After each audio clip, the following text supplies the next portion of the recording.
Taklim gitu.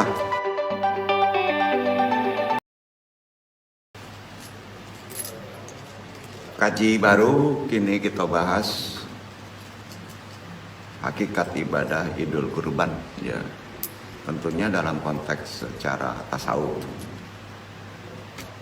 Kategori termasuk fikih, ya. Tauhid, fikih, tasawuf, dan makrifat. Bab 1 berarti masih ada sambungan. Ibadah ini penting. Kenapa? Karena ibadah ini langka, kan, setahun sekali. Jadi ibadah yang langka itu sebaiknya serius, ya. Seperti puasa Ramadan, terus ibadah Idul Kurban, ya. Itu bukan milik para pak haji, kan. Milik kaum muslim, ya. Padahal perayaan itu yang sesungguhnya bukan hari raya Idul Fitri, kan? Idul Adha kita ini, ya.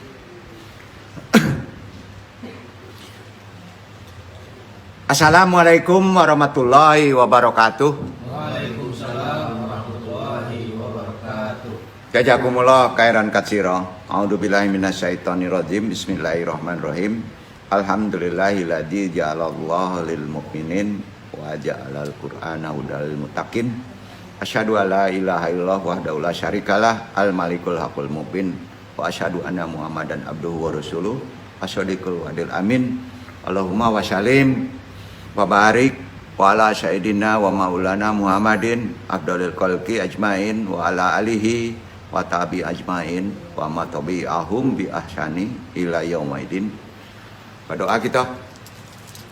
Subhanallah ilmalana ilama alam tanah innaka antal alimul hakim. Rabbi syahri sadri wa yassir li amri wa hlul 'uqdatam min lisani yafqahu qawli. Ya Allah, mudah-mudahan petaklim dan juga yang ditaklimi dilancarkan, dimudahkan segala urusannya dalam amalia, dalam berhablum minan nas, dalam menjalani sisa kehidupan di dunia ini. Amin amin ya rabbal alamin. Wajali wajirom min ahli Robbana taqbainana wa baina qaumina bihaqi anta khairul hakim. Allahumma innaka afum Tuhibul afwa fa'fu anna ya karim. Alhamdulillah bil alamin. Syahadatul masyayikh ikhwan ya ma'a, khususnya rahimakumullah, tentu yang dimuliakan Allah. Amma ba'du. Nabi besar sallallahu alaihi wasallam bersabda, hadis riwayat Bukhari. Bismillahirrahmanirrahim. La yuyadu yaumun takunu fi al-hasanatu akhtara. Ubaillah subhanahu wa ta'ala min hadihil ayam ayasyuru awail min syarin daljuh jadan. Tidaklah ada hari yang amal saleh di dalamnya lebih dicintai Allah dari hari-hari tersebut, yaitu 10 hari pertama bulan Zulhijjah. Hadis riwayat Bukhari. Kenapa? Karena di dalam bulan Syawal itu kan berkumpul amalan-amalan utama. Sholat, puasa, kurban, dan haji. Ya kan? Di akhir Ramadan kan ada puasa. Ya, jangan lupa kemarin udah kita bahas puasa Syawal. Nah, sholatnya juga berbeda, Pak. Makomatnya lebih bagus daripada secara hari-hari umum. Bahkan kalau diperbandingkan bagusnya sholat di bulan Ramadan, lebih bagus di bulan Syawal. Ya, lebih bagus sekarang. Kita bahas dulu masalah kurban ini. Kata kurban itu kan berasal dari bahasa Arab. Qaraba yukarribu kurbanan karibun. Artinya sama, dekat. Dake. Artinya dekat. Dengan begitu, kalau menyebut sahabat karib, karib itu ada kaitannya dengan kurban. Berarti teman dekat. Ya, sahabat karib itu teman dekat. Ya. Jadi makna kurban dengan begitu berarti kita dalam berkurban, ya, berkurban tentunya ada simbolnya, syariatnya. Ya. Dia memotong hewan kan. Nah, itu ibadah. Berarti kita berusaha menyingkirkan hal-hal yang dapat menghalangi upaya mendekatkan diri kepada Allah. Disingkirkan dengan. Nah, kenapa kita sering bisa terhalang untuk dekat kepada Allah? Faktornya satu, yang disebut lalai. Apa? Lalai. Karena itu sifat manusia, itu lalai dan lupa. Nah, kalau kita berkorban, umumnya lalai kepada Allah itu setidaknya bisa kurang. Itu manfaat hakikat daripada kurban yang sebenarnya. Mengurangi lalai dan lupa kita mendekat diri kepada Allah. Arti kata, manfaat kurban itu akan bisa mendekatkan kita kepada Allah. Kalau ditanya begitu hakikatnya. Ya. Udah duduk ya, pengertian kurban secara hakikat ya. Nah.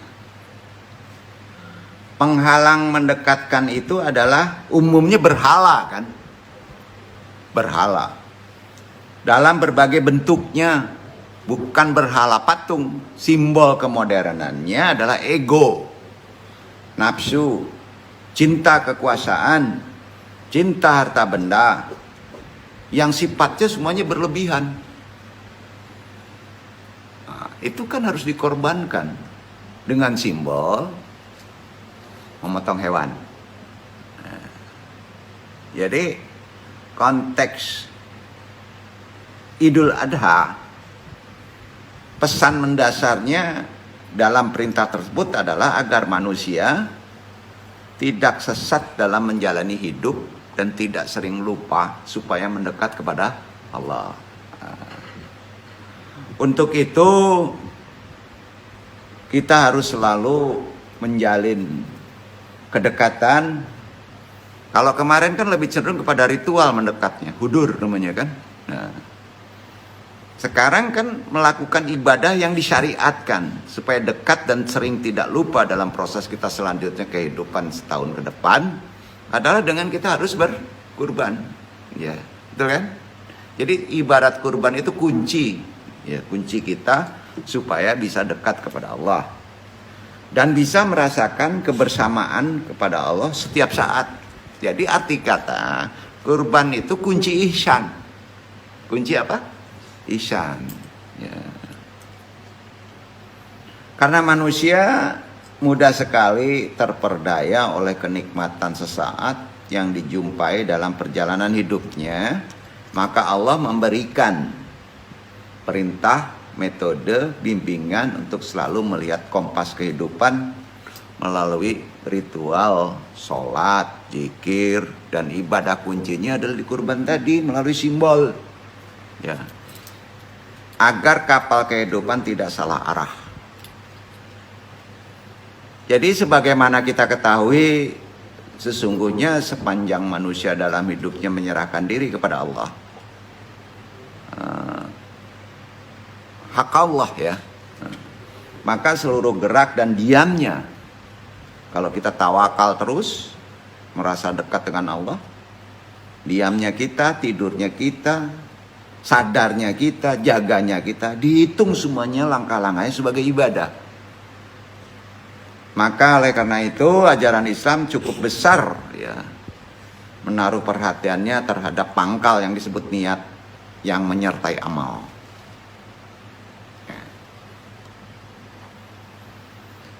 Tentu utama amal perbuatan manusia, karena nilai amal manusia itu pada hakikatnya kan kembali kepada pelaku-pelakunya kan, dan sangat tergantung kepada niatnya.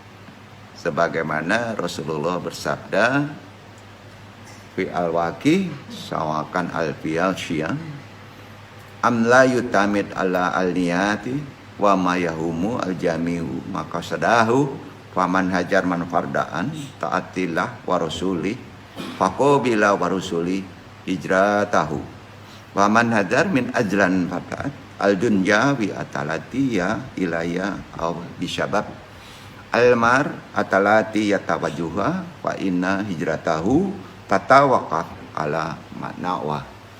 Sesungguhnya sah atau tidak suatu amal tergantung pada niatnya, ya kan? Dan yang dianggap bagi setiap orang adalah apa yang ia niatkan. Maka barang siapa yang berhijrah semata-mata karena taat kepada Allah dan Rasulnya, maka hijrahnya diterima oleh Allah dan Rasulnya.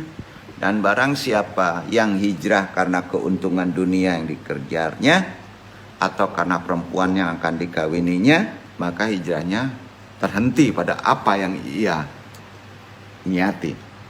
Hadis riwayat Bukhari Muslim. Kenapa nih Anda sampaikan dong, ingatkan. Niat kita kurban harus tahu. Bukan makan daging, tapi supaya melupakan lalai dan bisa mendekat kepada Allah. Sampai Pak? Udah duduk ya. Nah, ini jarang disampaikan sama orang nih. Ya. Nah. Supaya mengurangi sifat lalai yang natural. Lalai dan lupa kepada Allah. Jadi dengan kurban itu kita mengunci supaya kita selalu tidak bisa meninggalkan hal-hal yang sifatnya harus mendekat kepada Allah. Pasti lebih enak nantinya, ya.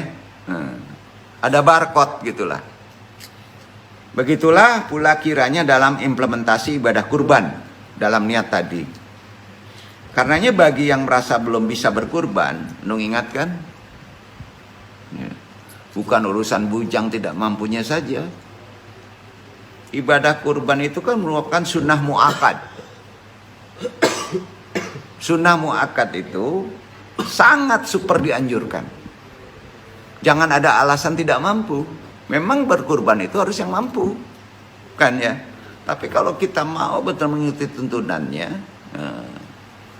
Allah itu bisa kita berkurban sesungguhnya. Beli rokok aja bisa ya. Ya.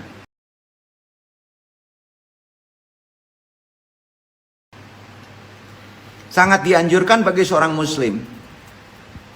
Karena hakikat dan manfaat fadilah kurban itu sendiri tadi udah disebut. Manusia itu punya sifat lalai untuk mendekat kepada Allah. Dengan kurban insya Allah, ya, derajat ihsan mudah-mudahan sering ingat kepada Allah, pasti akan lebih kuat. Sangat dianjurkan ibadah kurban itu karena fadilahnya tadi bagi seorang muslim. Syariatnya yang mampu, betul. Coba, kurban itu kan merupakan bentuk syukur kalau dalam konteks umum, ya, atas berbagai jenis kenikmatan yang dilimpahkan Allah kepada seorang hamba, betul, ya kan? Karena itu merupakan ibadah langka yang syariatnya hanya 4 hari dalam kurun waktu 1 tahun. Ibadah langka. Ya, jadi nggak mungkin lah setahun kita nggak bisa ngumpul ya untuk bisa kurban. Nah syariat juga menyebutkan kurban itu kan, kalaupun kita nggak mampu 1 ekor hewan, itu kan bisa dibagi 7. Ya, itu sudah dianggap bagus. Ya. Hampir seluruh kaum muslimin berniat melaksanakan ibadah unggulan ini. Alhamdulillah, tapi makna hakikatnya kan harus kita pahami. Faktanya menyepelekan, tidak semuanya mampu melakukan ibadah yang syariatnya meneladani kurban Nabi Ibrahim alaihissalam. Kan itu, bapak kurban itu kan. Harus tahu, kurban itu kan syariat Nabi Ibrahim. Ya. Menguatkan tauhid. Tauhid itu kan dekat. Nabi Ibrahim kan sifat bapak tauhid. Ya. Ada begitu banyak yang belum mampu dalam berkurban.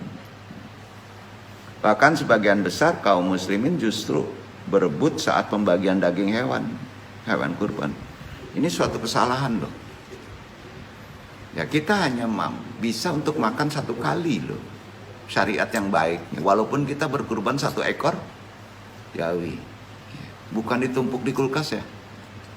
Nggak enak loh, hari kedua ketiganya nggak enak, percayalah. Hati-hati Pak, korban itu ada pengorbanan. Apalagi sampai berebut pingin kupon, itu udah nggak benar itu. Ya, hilang nanti. Berkah kita hilang. Itu simbol aja, syariat aja. Ya. Ketika ada di antara kita yang belum dikaruniai rezeki untuk berkurban, ada suatu nasihat ya dari Andong sendiri ya, dari ulama. Ini terkait niat ya. Walaupun tidak disyariatkan, ya. Ada satu amalan sebagai riyadoh supaya bisa mengamalkannya. Kalau kita niatnya betul, tahun besok bisa kita berkorban. Sampai seorang muslim mampu berkorban karena Allah Ta'ala ya, niatnya gitu. Jadi disebutkan dalam syariat Islam bahwa hewan yang dijadikan kurban secara syariat unta, sapi, kerbau, domba, dan kambing. Kibas. Jika tidak mampu menyembelih sapi, tidak mampu menyembelih kerbau, tidak mampu menyembelih kambing, hendaklah diniatkan seorang muslim menyembelih seekor ayam. Ayo. Tapi itu bukan syariat. Motivasi meniatkan kita, anggap aja kita tidak mampu, memang tidak mampu. Tapi sembelih ayam,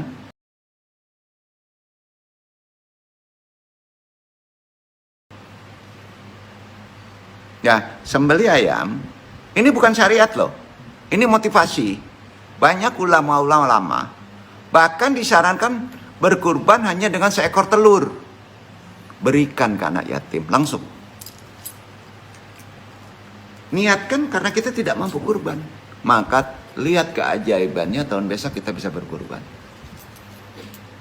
Itu banyak nasihat ulama-ulama lama begitu. Hendaklah seorang muslim menyembelih seekor ayam atau bersedekah dengan sebutir telur kepada yang fakir. Bukan anak yatim aja ya. Kurban itu kan dibagikan kepada orang yang tidak mampu, yang tidak biasa makan daging. Amalan ini hanya sebagai wujud kesungguhan meletakkan niat dan bagian dari riyadoh. Riyadoh itu olah jiwa, olah batin, bukan sebuah syariat yang wajib yang dilakukan, bukan. Sebab yang berwenang mensyariatkan sebuah amalan siapa Pak? Hanya Allah. Ya, tapi riyadoh ikhtiar usaha kalau nggak mampu ada toleransi. Allah kan melihat niatnya, ya. Tidak melihat lambangnya, ya. Karenanya Rasulullah SAW bersabda, sesungguhnya harus diiringi kesungguhan untuk berkurban dengan hewan-hewan yang disyariatkan betul, dimulai dengan meluruskan niat.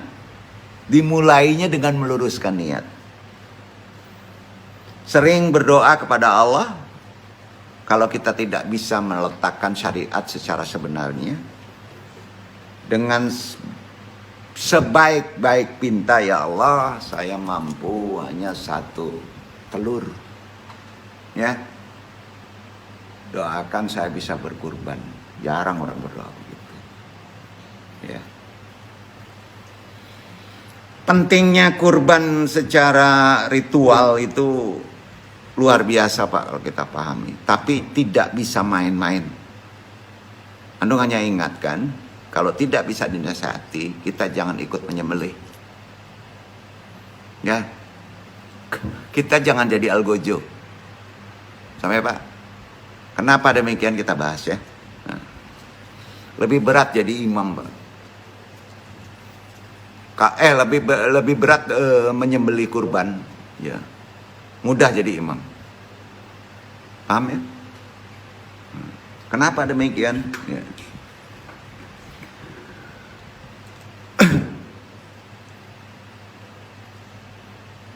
Berkurban bukan sekedar soal hewan yang dikurbankan. Lebih dari itu, berkurban adalah bentuk pengabdian tanpa tapi dari seorang hamba kepada Robnya. Tanpa ada tapi. hewan hanya syariat. Sedangkan keikhlasan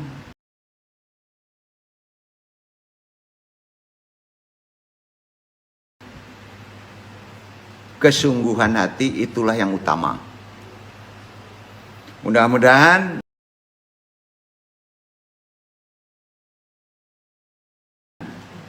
Iwan semuanya bisa memberikan, Allah selalu memberikan kekuatan, rezeki kepada kita hingga bisa berkurban setiap tahun sampai akhir hayat.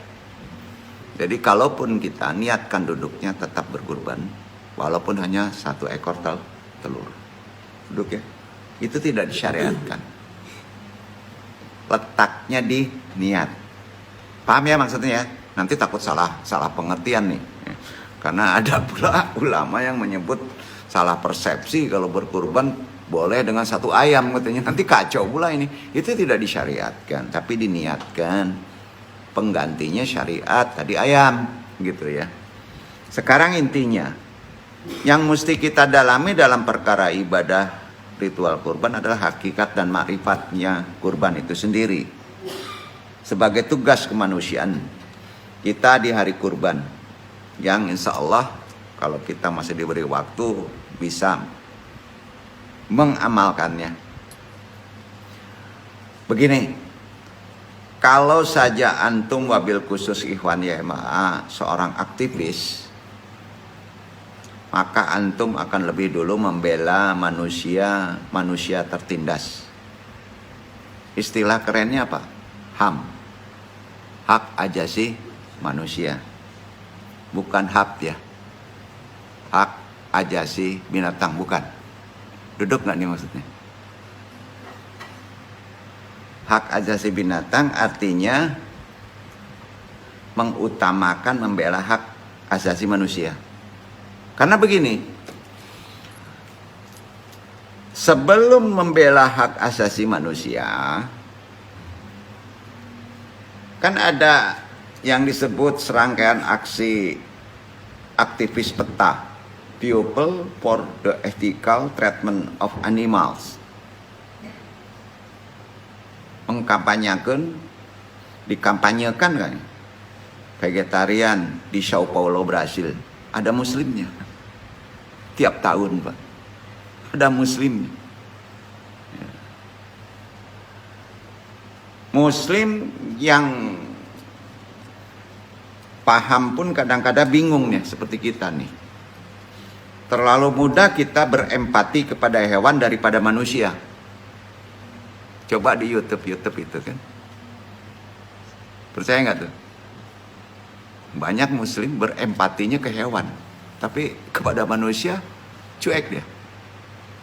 Jadi jangan mengikuti amalan begini maksudnya. Sampai-sampai ibadah kurban itu dianggap tidak menghargai hak ajasi hewan. Ada itu. Nah, hampir tiap hari kita selalu bicara hak asasi, baik manusia, baik hewan kita lihat, tapi luput memantik rasa simpati atas banyaknya ketertindasan manusia. Ya kan? Terlalu mudah muncul ide dalam kepala kita, keinginan untuk membebaskan semua binatang di kebun binatang umpamanya. Burung. Banyak. Ya kan banyak tuh di YouTube. Ya. Sampai nyebur ke laut, nyebur ke sungai. Bagus. Tapi itu bukan ajaran muslim. Bukan ajaran Islam. Hati-hati. Karena binatang itu ada hak untuk kita dimakan, tapi ada adab. Ya, ada adab. Jadi kalau di Andong ini keinginan membebaskan semua binatang di kebun binatang daripada membebaskan buruh tertindas pabrik-pabrik, pilih mana? Ayo. Salah satu pilihan untuk menjadi pencinta semua jenis binatang boleh. Sampai-sampai ada vegan. Lauk vegan, vegetarian. Bukan ajaran Islam. Nabi makan daging loh. Kalau antum vegetarian tidak terkait dengan faktor tubuh kesehatan, dilarang. Haram. Catat aja. Vegetarian kalau kita sehat karena ada faktor hab, maka hukumnya tidak ajaran Islam, bisa kena haram. Gitu dong.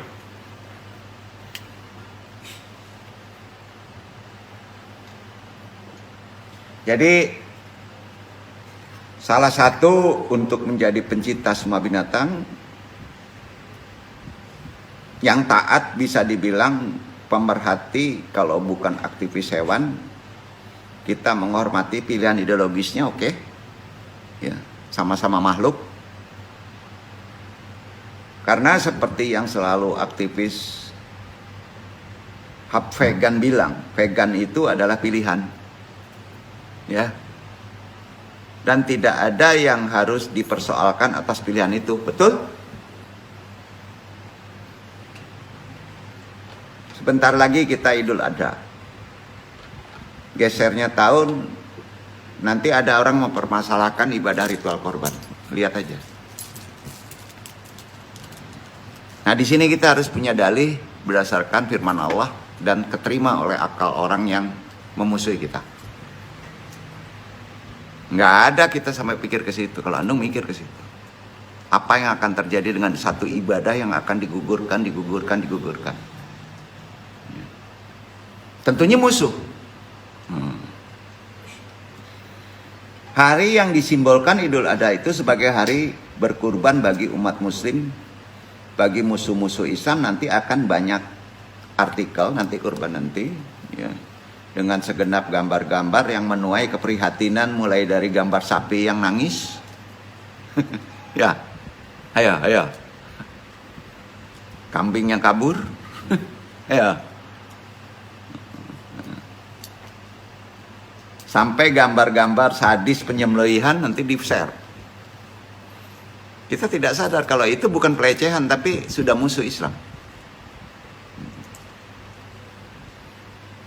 Ikut menaruh rasa prihatin aja, nanti lambat laun bagi orang-orang yang baru tidak mengerti hakikat korban akan mengikuti amalan orang-orang yang seperti itu kan.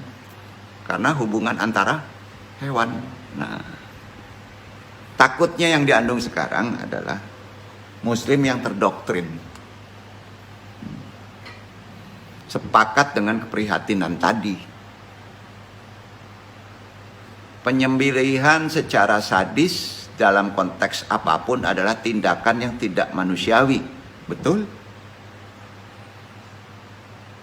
Disinilah paham makrifatnya, ritual ibadah kurban. Tidak sembarangan. Sekarang pertanyaan dari Andong ya. Kurban di sini baik di mana aja, binatangnya dimandikan nggak? Tidak ya? Tidak kan? Itu bukan sunnah Rasul. Jadi mesti gimana nih? Kita harus tampil beda. Nah, kalau zaman Nabi, kurban itu dari zamannya Nabi Ibrahim, itu suruh main air loh Pak. Ada ritualnya. Dan si onta itu berbahagia untuk dikorbankan. Nggak ada kejadian ngamuk. Nah sekarang ada binatang yang sifatnya bukan binatang Pak. Anda anggap zombie. Walaupun itu sapi bentuknya. Itu bukan binatang. Aduh, ini kalau dari konsep tasawuf repot nanti kita nih. Gak percaya kita beda bahas secara jelas supaya kita setidaknya hati-hati Pak ya. Terutama sakralnya ritual penyembelihan hewan kurban ini harus mengikuti tatanan adab yang dicontohkan oleh Rasulullah. Itu aja.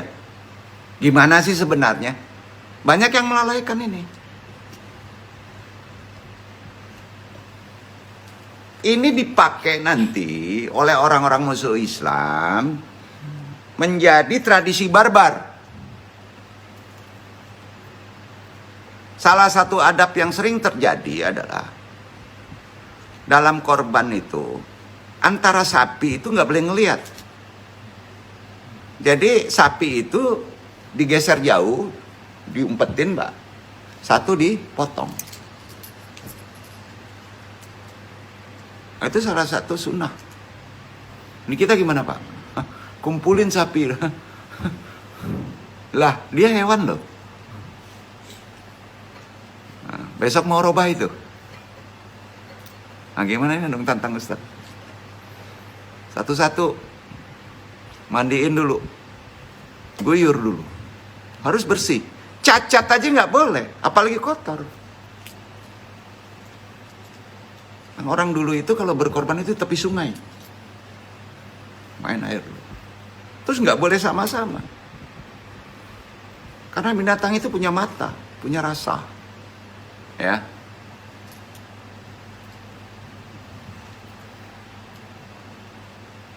Anda ingatkan dulu ya, bukan mempersulit. Nah. Jadi sepakat adabnya di sini, maka sebutnya adab ya. Nah. Itu makrifatnya. Karena di sana ibadah penyembelihan kurban itu mesti dipahami hikmah dan amalannya. Mana penyembelihan hewan secara barbar untuk kepentingan pasar dan mana pemotongan hewan untuk kepentingan sosial spiritual Idul Adha. Yang mana? Berani antum semuanya orang sekarang beli daging di pasar.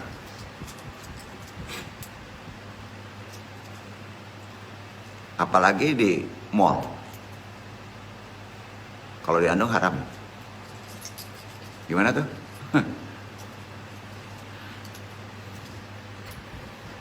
Dua hal tadi ya, yang barbar sama yang Idul Adha.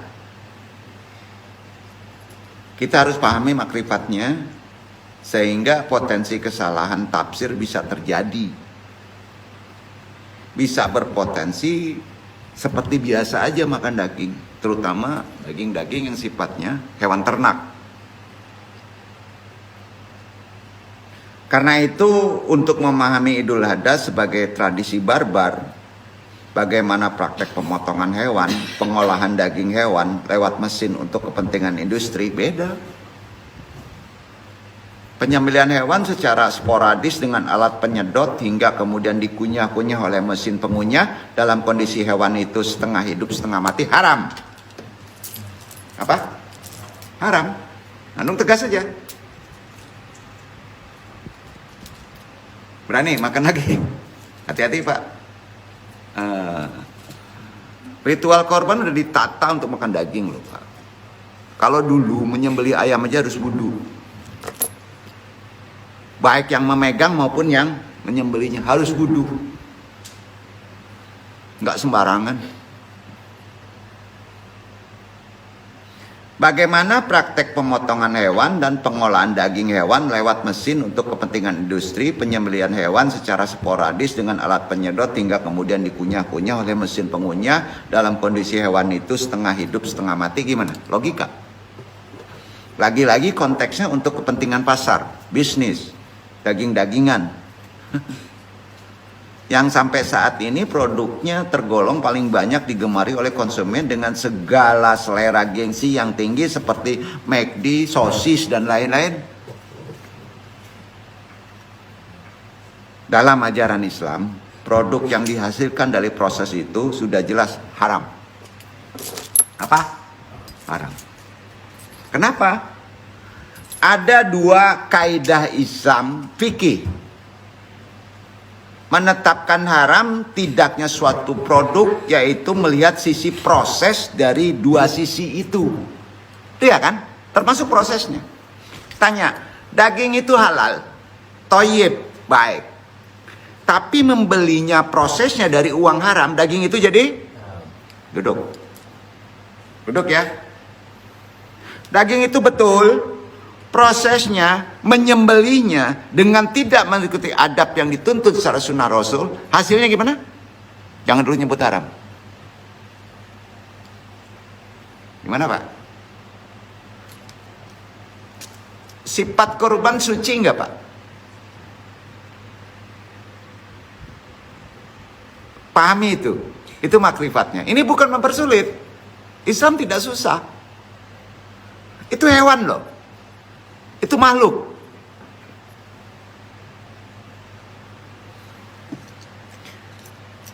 Jadi sudah jelas, ada dua kaidah Islam menetapkan haram tidaknya suatu produk, yaitu melihat sisi proses dari dua sisi. Satu, sisi proses produksi, dan sisi relasi sosial produksi yang ada. Dua itu kita curai. Sisi proses produksi secara fikih menempatkan bahwa kalau saja ia adalah olahan daging, tetapi diperoleh dari penyembelihan secara barbar, walaupun sudah diolah menjadi makanan, maka jelas menjadi haram. Ayo, itu fikih. Sosis itu gimana? Tahu prosesnya? Mau makan. Ingat Pak, ada penyakit loh. Nah, kalau adab tata krama tidak diikuti, maka gen perusak pada daging masuk dengan gampangnya. Nah, itu hebatnya doa dan adab secara Islam. Dudukkan ini. Maka jangan heran kalau makan ayam jadi-jadian Pak, banyak yang sakit kanker. Karena ayam itu nggak hidup di alam kan. Nando nggak berani menyebut haram ya. Mudarat atau enggak? Itu aja.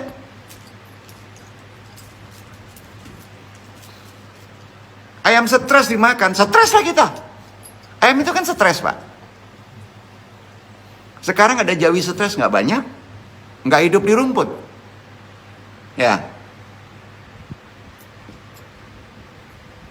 Ingat kurban itu bukan sesajen. Bukan.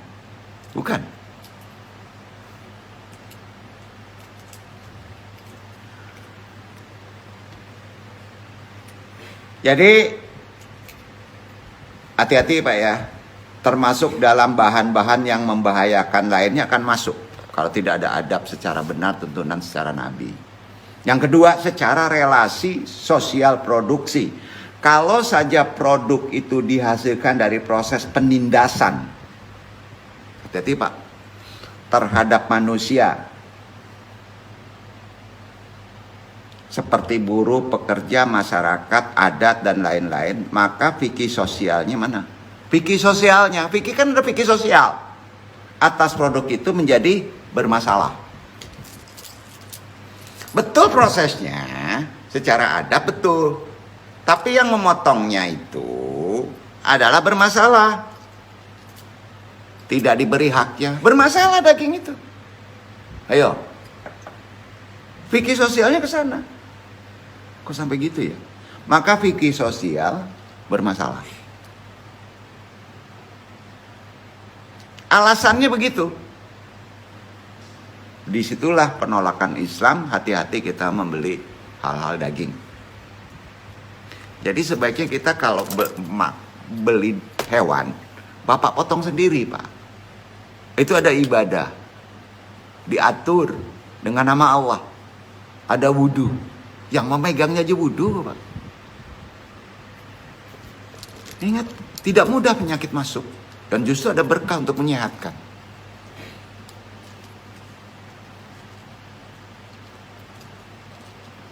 Bagaimana dengan Idul Adha?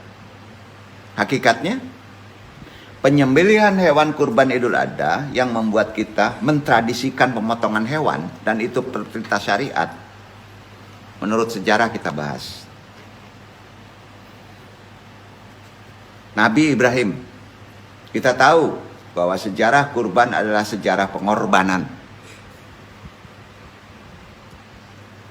Sejarah tentang pengorbanan untuk membuktikan cinta kita kepada Allah. Betul kan? Ya. Yang pada hakikatnya sekaligus sejarah atas komitmen Hub kita, cinta manusia atas manusia sebagai konsekuensi kecintaan manusia atas Allah, Tuhan kita. Jadi kurban adalah sejarah manusia untuk bisa memenangkan ego. Betul? Untuk bisa memenangkan ego. Sejarah manusia menyembelih ego dalam diri. Kan gitu. Ya. Larinya ke sana. Ego-ego kebinatangan yang pada dasarnya muncul dalam sikap menindas, serakah, asosialis, tidak beradab, dan banyak lagi. Bahkan istilah-istilah berhala sekalipun sebagai bentuk penyekutuan terhadap Rob adalah simbol dari materialitas. Kegandrungan akan sifat-sifat materi yang menguasai manusia muncul dalam bentuk ego. Yang dalam konteks struktur sosial melanggengkan penindasan yang berpangkal pada akumulasi. Berat benar nggak nih? Enggak ya? Jadi kurban bukanlah sesajen. Ya bukan kan?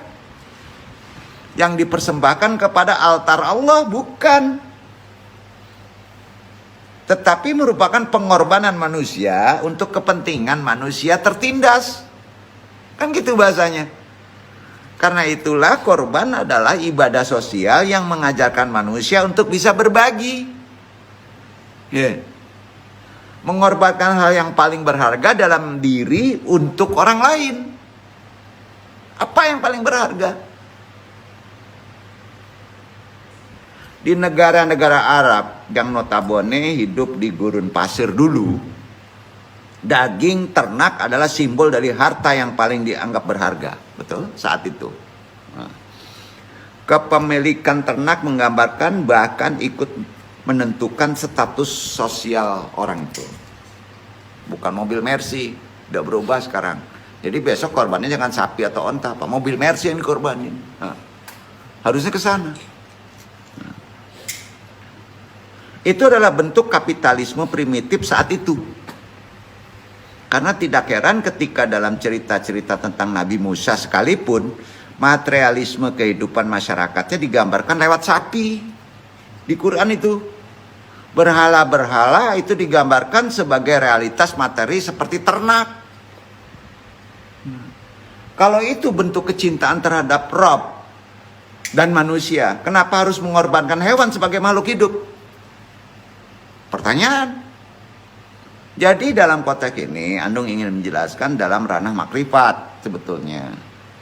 Dalam ilmu makrifat kita paham bahwa hidup ini pada dasarnya satu dan abadi.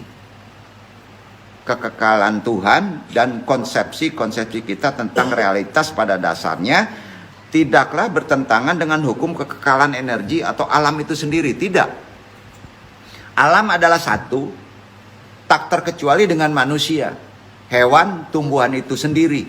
Jadi dalam konteks lebih luas, ajaran makrifat, terutama dalam ajaran kurban, memahamkan bahwa tidak ada realitas selain realitas keberadaan itu sendiri. Karena semua realitas itu satu dan berkesadaran. Berat dong. Jadi dalam konteks ini tidak ada benda yang benar-benar disebut mati. Atau bahasanya tak berkesadaran. Manusia kan bentuk makhluk berkesadaran. Sepertinya halnya hewan dan tumbuhan juga. Ada satu siklus yang saling memberi dalam proses interaksi. Karena pada dasarnya semua menyatu dalam proses alam itu sendiri kan. Adakah tumbuhan yang kita makan sekalipun tidak mengandung unsur hewani yang diserap lewat proses alam? Apakah tumbuhan adalah benda mati? Padahal ia memiliki sifat kemakhlukan hidup dengan sifatnya yang tumbuh, seperti halnya dengan hewan yang berkembang. Misalnya, bahkan kita cukup mudah membaca dan mendengar cerita-cerita sejarah bijak kaum arif, para sufi, orang yang menjalankan ajaran makrifat dalam kehidupan sehari-hari. Bahkan beberapa di antara mereka menginjak rumput pun harus meminta izin kepada rumput itu. Iya kan? Apalagi mau motong hewan. Begitu muslim yang arif. Lantas apakah ia tidak memakan tumbuhan apalagi hewan? Tentu saja makan untuk bertahan hidup. Namun yang membedakan adalah adab. Apa? Adab. Yang paling berat yang sudah ditinggalkan, ingat kata Nabi juga adab mulai startnya. Ilmu kedua. Kalau adab hilang, ilmu nggak bermanfaat. Gimana adab kita? Secara sunnah untuk memotong hewan. Itu yang paling prioritas. Itu yang penting. Untuk hal sifatnya daging. Beberapa di antaranya pada momentum-momentum tertentu berpuasa, ia disebut juga puasa daging. Ada. Tidak makan daging. Tidak memakan hewan pada rentang waktu tertentu. Kan ada tuh. Puasa daging bukan mengharamkan daging secara total, bukan. Tapi dia tidak makan daging. Ya. Ada beberapa pemeluk Islam, ada yang vegetarian, memang ada. Tapi itu bukan ajaran Islam. Kalau selamanya udah haram.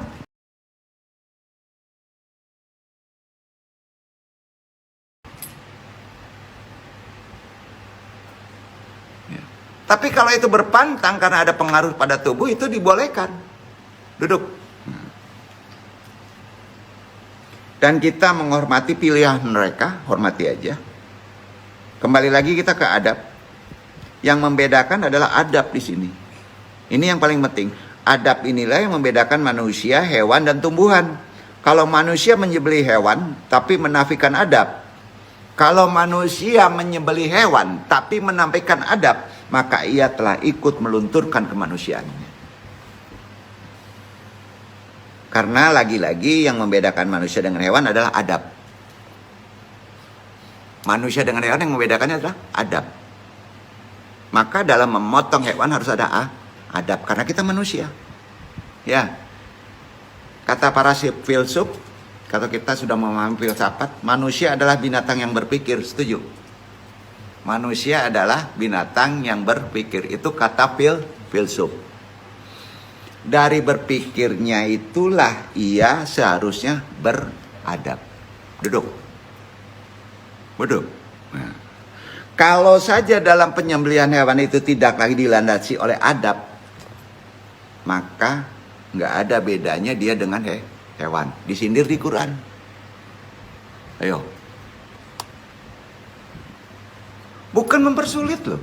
Ini sebenarnya pecahan-pecahan dari makrifat Quran itu sendiri dalam proses ritual penyembelihan kurban. Maka yang seharusnya dikorbankan yang mengerikan menjadi yang bermanfaat jadi hewan. Ada sejarahnya loh. Benar. Seorang manusia menyembelih hewan dengan ketika seekor serigala memburu memangsa seekor domba. Hilangnya adab itu sama halnya hilangnya berpikiran pada definisi manusia itu sendiri. Sehingga definisi filsuf tentang manusia tadi, kalau tidak ada adab maka sama dengan hewan. Dalam ajaran-ajaran makrifat secara Islam juga dipahami keberadaan sisi transenden spiritual terhadap kehidupan hewan. Kalau dalil naklinya berbunyi tidak ada sesuatu pun yang tidak bertasbih. Menyebut namanya. Tidak ada. Termasuk batu, tumbuhan. Ayo. Jadi terlepas kita percaya atau tidaknya, seharusnya percaya. Karena memang ini adalah makrifat. Bukan konsepsi filsafat yang menutup rasionalitas, tidak. Sisi makrifatnya adalah ia memahami bahwa puncak penyempurnaan hewan terhadap kehewaniannya terletak pada saat dirinya dipilih sebagai kurban untuk penyucian kepada Rob. Tentunya sapi itu dipilih juga sama Allah. Dan sapi itu tahu.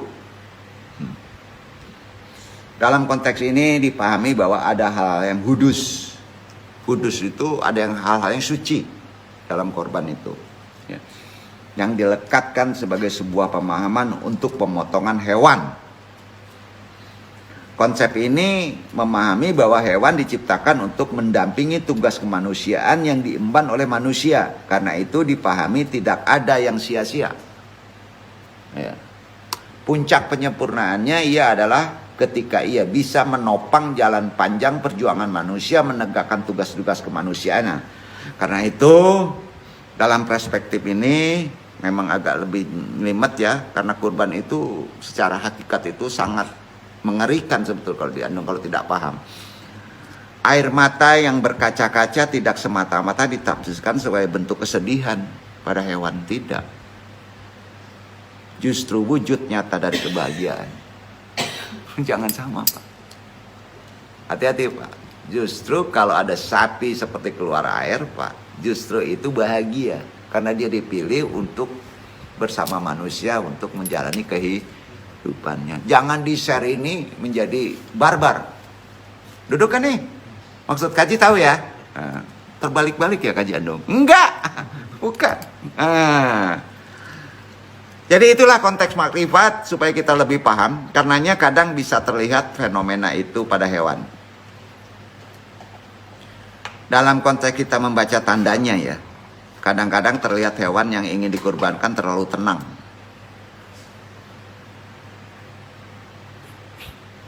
Kalau yang lari, yang ngamuk, sepertinya ada yang salah dalam proses secara sunnah.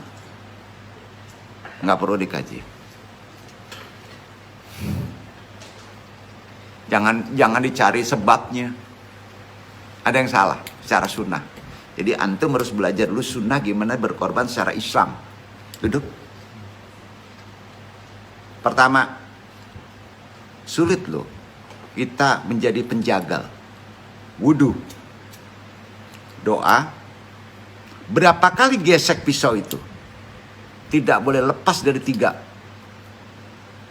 3, set, putus. Jadi harus tajam. Betul? Hanya 3 batasannya, itu sunnahnya. 1, naik, turun. Kebayang nggak tuh? Maka bahagialah hewan itu. Dan dagingnya tidak akan mengandung penyakit. Baik itu secara moral, baik secara yang disebut virus.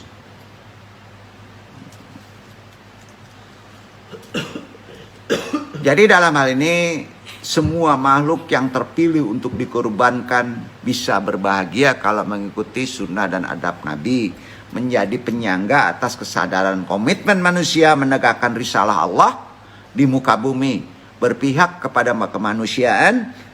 Jadi karena itu hati-hati. Pelajari makrifatnya. Dulu kalau kita di kampung-kampung sekarang sudah mulai hilang nih.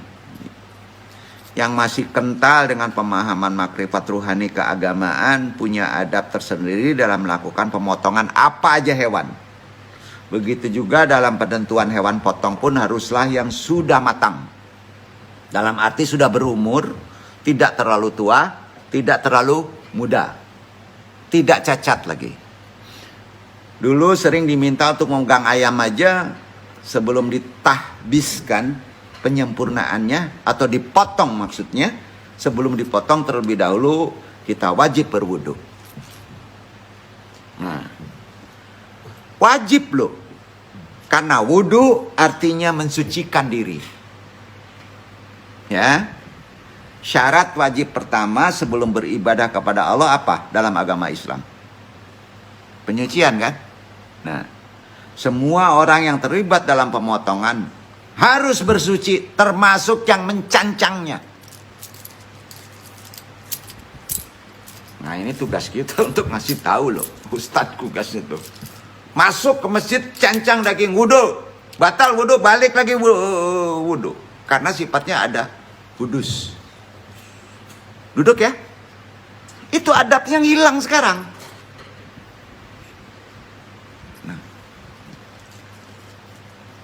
Semua yang terlibat dalam pemotongan harus bersuci. Lalu hewan pun harus dispiritual huduskan dengan wudhu. Sebagaimana manusia tadi. Ayo. Dan ini seluruh sahabat tahu.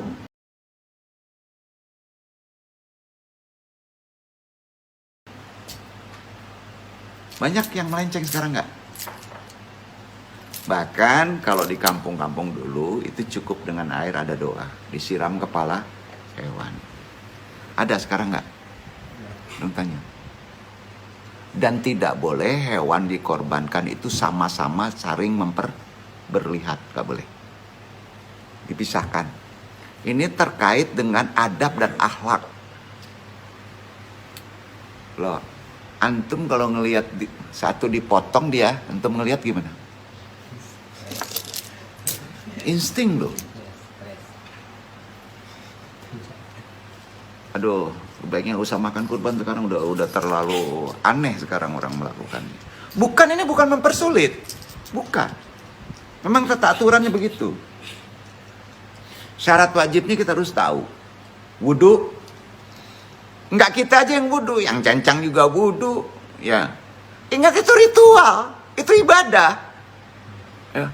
Ini yang aneh-aneh. Daging darah berserak dia ngerjain dulu, diinjek-injek darah, kan jadi aneh itu. Udah ngaco, benar-benar ngaco, benar.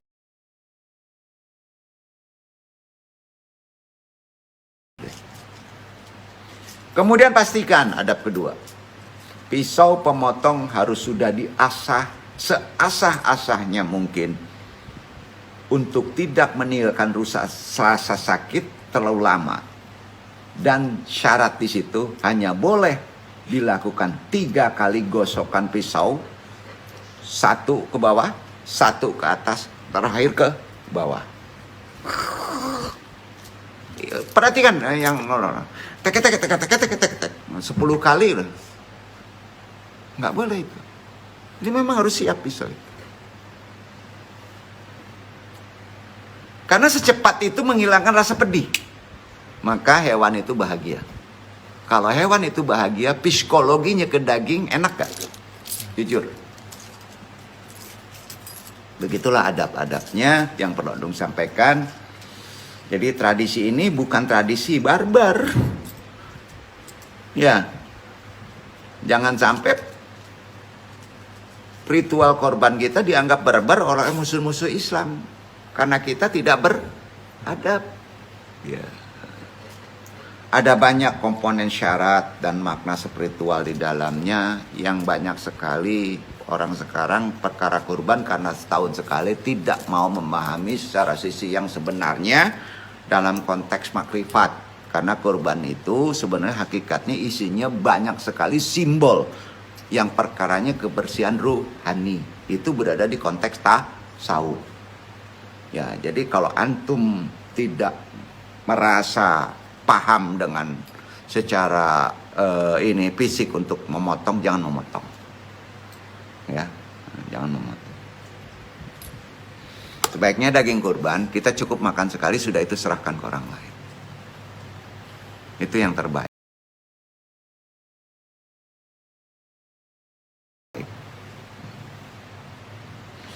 Idul Adha bukan sekedar memakan daging ya. Jauh dari itu upaya untuk mempertanyakan komitmen kita sebagai manusia terhadap sesama. Menyantuni kaum duafa, fakir miskin yang mungkin hanya sekali dalam setahun bisa menikmati daging kan. Ya. Sebagai simbol makanan mewah, itulah tugas kemanusiaan kita. Ya. Dalam hal ini berpihak kepada kemanusiaannya, baik dan buruk serta benar dan salah tidak lagi ditentukan apakah kita mengkonsumsi daging atau tidak. Ya, cukup sekali sunnah Rasul. Disinilah kita sama-sama berpijak. Berbahagialah mereka yang dapat menyantuni dan yang disantuni daripada kita ingin memiliki daging yang banyak. Ingat, lebih dari kapasitas yang kita satu makan, hukumnya untuk berikutnya daging kurban adalah haram. Aduh, ngeri nggak Pak? Gimana nih? Berani nggak sampein keluar? Nah, Ustadz ketawa nih. Ini Anung tanggung jawab ini. Ada fikihnya. Karena setahun sekali jadi orang menyepelekannya ya. Adabnya itu udah kacau balau. Ya. Ada hadas nggak kambing itu dihadasin, bro? Dia kan binatang, makhluk. Ya.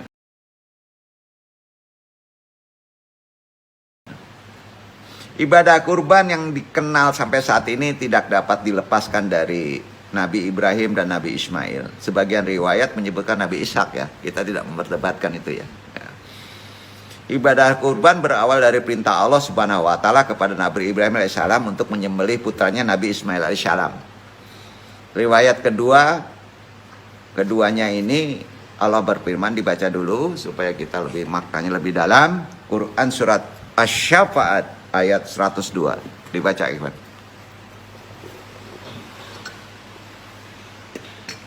A'udzu billahi minasy syaithanir rajim.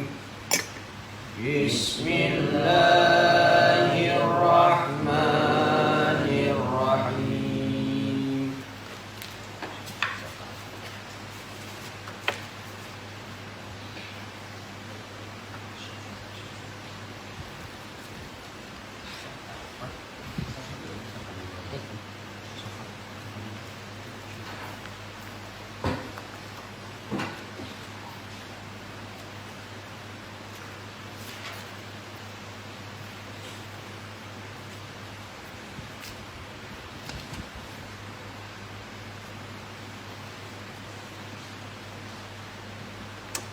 Falamma balagha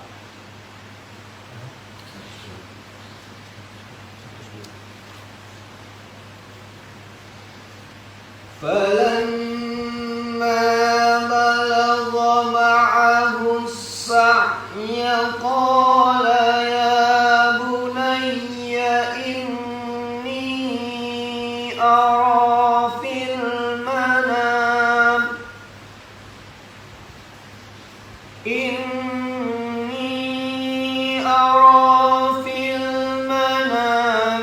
أني أذبحك فانظر ماذا ترى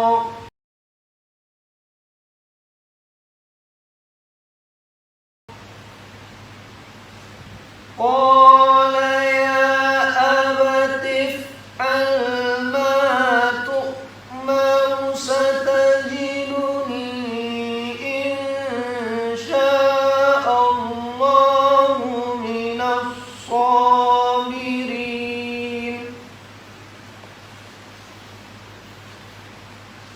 Maka tatkala anak itu sampai pada umur sanggup berusaha bersama-sama Ibrahim berkata, "Hai anakku, sesungguhnya aku melihat dalam mimpi bahwa aku menyembelihmu. Maka pikirkanlah apa pendapatmu." Ia menjawab, "Hai bapakku, kerjakanlah apa yang diperintahkan kepadamu. Insya Allah kamu akan mendapatiku termasuk orang-orang yang sabar." Sabar. Sabar berat ya. Mau dikunci sabar, korban ya. Bikin tinggi korbannya, sabar kita kuat. Sabar itu tolong. Satu, ini kita bahas ya. Ketika anak itu sampai pada umur yang sanggup berusaha bersamanya. Hati-hati Pak. Daging sapi. Terlalu kecil nggak boleh. Terlalu tua nggak boleh. Duduk. Duduk ya. Selesai.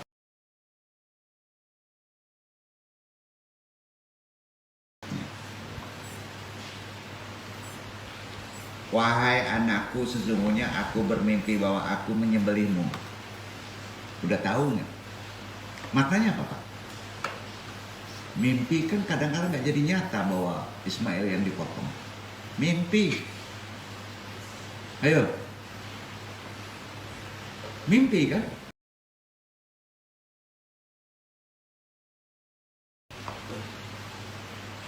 Mimpi ya? Maka berubah jadi kibas kan yang benarnya. Nggak Ismail kan? Ismail mimpi kan? Nah, udah, ini makrifatnya nanti pemahamannya harus kita pahami dalam konteks pemahaman Quran itu secara cerdas ya. Maka pikirkanlah katanya. Jadi kalau kita pakai bulat-bulat itu mimpi kan. Nah, sampai sekarang masih ada dong potong manusia, korban manusia, nggak mungkin.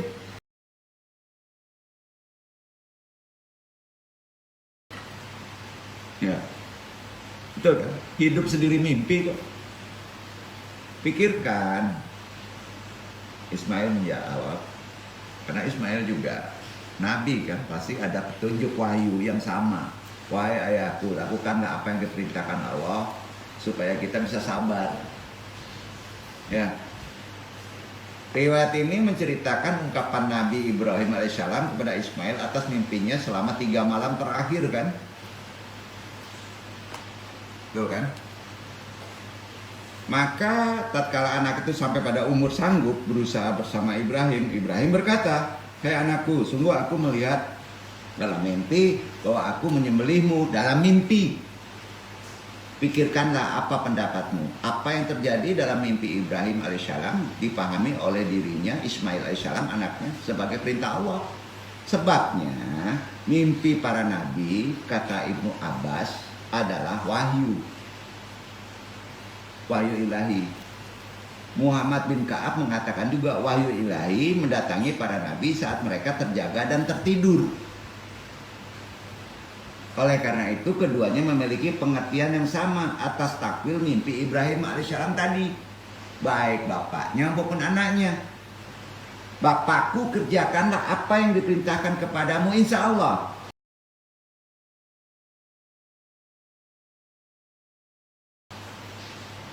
akan mendapatiku termasuk orang-orang yang sabar, jawab Ismail.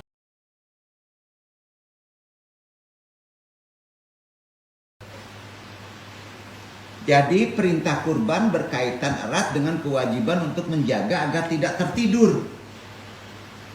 Kau tidur maknanya secara makrifat. Lalai. Lupa. Tidur bagi orang soleh adalah sebuah kesalahan. Untuk yang mengerti rohani, tasawuf makrifat, tidur sebuah kesalahan karena orang yang tidur adalah orang yang lalai kepada Allah. Itu maknanya. Bukan tidur beneran. Beda. Sedangkan Ibrahim alaihissalam dengan sedih menceritakan mimpinya kepada Ismail. Bapakku, inilah balasan orang yang tidur melalaikan kekasihnya, Allah. Jangan lalai kepada Allah. Seandainya bapak tidak tidur,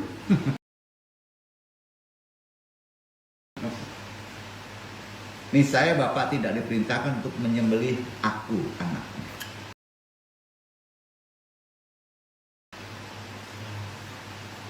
Sampai? Jawab Ismail. Baca aja Quran. Jadi konsepnya begitu. Secara sisi makrifat, ayat yang tersembunyi begitu.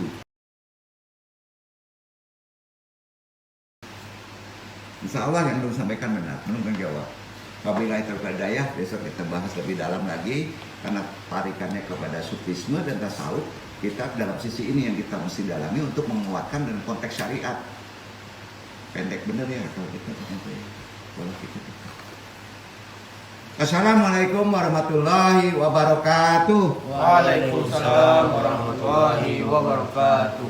Subhanallahumma wa bihamdika.